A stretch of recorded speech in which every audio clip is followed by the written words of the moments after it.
Pensioner fuqarolar, diqqat qiling, O'zbekistonda pensiya.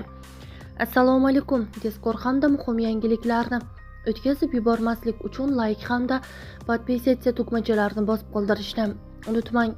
2010-yilda yangi tayinlangan pensiyalar orasida to'liq ish stajiga ega bo'lmagan fuqarolar ulushi 6% tashkil etgan bo'lsa, 2025-yilda bu ko'rsatkich 61% ga yetdi. Bu haqida Pensiya jamg'armasi xabar berdi.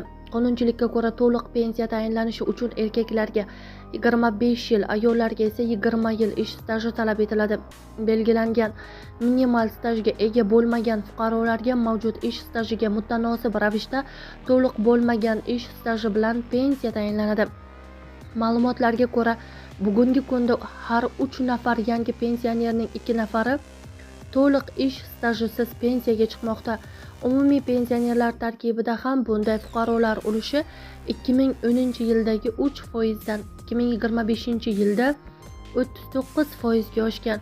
Pensiya jamg'armasi buning asosiy sabablari sifatida norasmiy mehnat, ish haqini konvertda olish, ijtimoiy soliq to'lamaslik, mehnat faoliyatini tasdiqlovchi hujjatlarning arxivga topshirilmasligi hamda ayrim davrlarda fuqarolarning rasmiy ish bilan qamrab olinmaganini ko'rsatgan.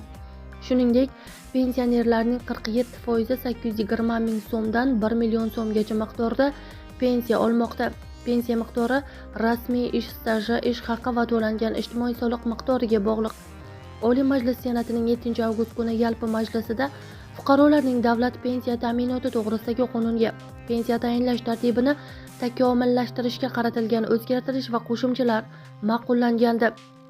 Qonun bilan birinchi yoki ikkinchi guruh nogironligi belgilangan fuqarolarga nogironlik pensiyasini proaktiv, ya'ni fuqaroning alohida murojaatisiz tayinlash tartibi joriy etilmoqda, deyilgan xabarda.